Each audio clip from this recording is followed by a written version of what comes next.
नमस्कार, स्वागत है आपका हमारे चैनल एमएसएमई संपर्क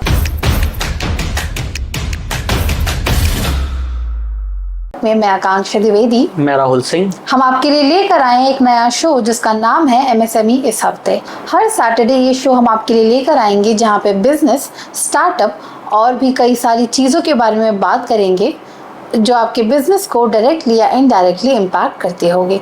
इन सबसे पहले जान लेते हैं किन हेडलाइंस के बारे में आज हम बात करने वाले हैं।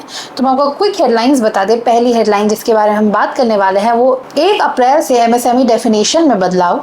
दूसरी खबर जिसके बारे में बात करेंगे वो है स्टार्टअप महाकुंभ 2025 के ग्रैंड सक्सेस के बारे में। तीसरी बड़ी खबर जो इस हफ्ते की है वो पीयूष गोयल जी ने स्टार्टअप महाकुंभ में स्टार्टअप्स को कैसे रियलिटी चेक दिया।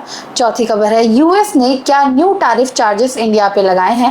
और पांचवी खबर है इंडिया यूके एफटीए 90% फाइनलाइज हो गया है। तो पहली खबर को जानते हैं विस्तार से। तो पहली खबर है एमएसएमई की डेफिनेशन में बदलाव। तो जरा हमारे दर्शकों के साथ स्टार्ट शेयर करें आप। 1 अप्रैल 2025 से सरकार ने एमएसएमई की परिभाषा में किया है बदलाव, जहां इन्वेस्टमेंट और टर्नओवर में किया गया है रिवाइज। अब माइक्रो एंटरप्राइजेस के लिए इन्वेस्टमेंट लिमिट 1 करोड़ से बढ़ा के 2.5 करोड़ की गई है। वहीं टर्नओवर लिमिट 2.5 करोड़ से बढ़ा के 10 करोड़ की गई है। वहीं स्मॉल इंटरप्राइजेस की बात करें तो स्मॉल इंटरप्राइजेस की इन्वेस्टमेंट लिमिट को 10 करोड़ से बढ़ा के 25 करोड़ की गई है।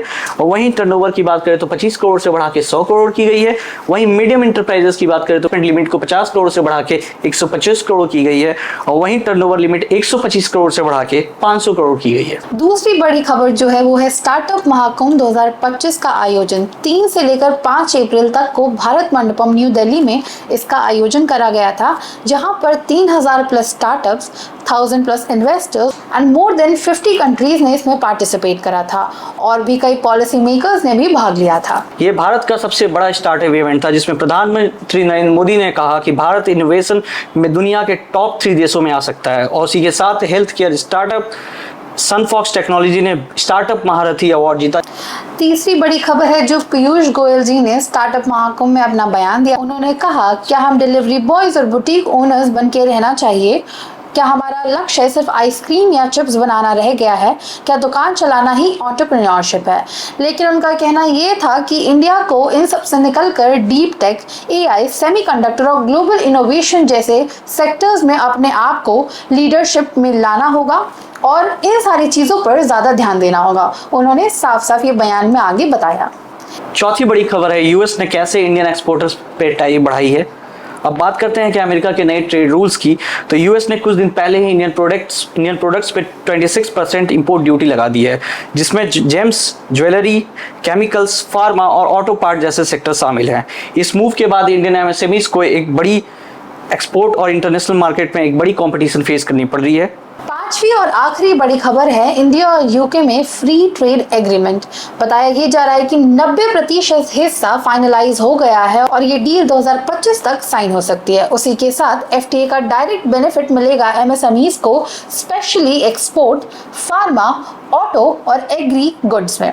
साथ ही यूके वर्क वीजा और स्किल प्रोफेशनल पाथवेज को भी सिंप्लीफाई किया जा रहा है, जो सर्विस बेस्ड एमएसएमईज और आईटी स्टार्टअप्स के लिए गेम चेंजर बन सकता है। एमएसएमईज के लिए यूके मार्केट एंट्री का दरवाजा खुल चुका है। अब आखिरी में हम बात करेंगे, एनालाइज करेंगे कि कैसे ये सारी खबरें एमएसएमईज को इम्पैक्ट करेंगी। जो पहली खबर है वो है एमएसएमई क्लैरिफिकेशन बेनिफिट।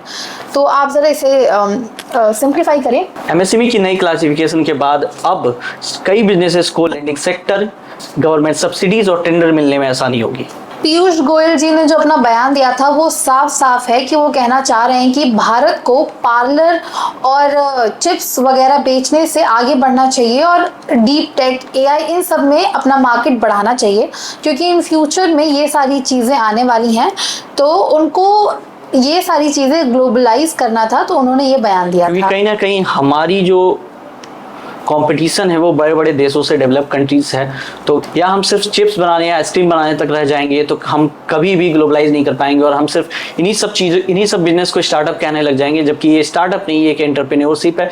जिस चीज़ में उन्होंने ज़्यादा फोकस की, उन्होंने कहा कि हमें एआई, सेमीकंडक्टर और टेक में आगे बढ़ना चाहिए और अपने आप को ग्लोबलाइज करना चाहिए। अब बात करें स्टार्टअप महाकुंभ की, तो ये इवेंट दिखाता है कि इकोसिस्टम के बारे में हम कितना लॉन्ग टर्म सोच रहे हैं। उसी के साथ इस इवेंट के थ्रू हमने नए स्टार्टअप्स और एंटरप्रेन्योर्स की खोज करी अगर हम बात करें यूएस टैरिफ की, तो जिस तरह से यूएस ने इंडिया एक्सपोर्टर्स पे टैरिफ बढ़ाई है, जिससे एमएसएमईज को इंटरनेशनल मार्केट में काफ़ी कंपटीशन फेस करनी पड़ेगी।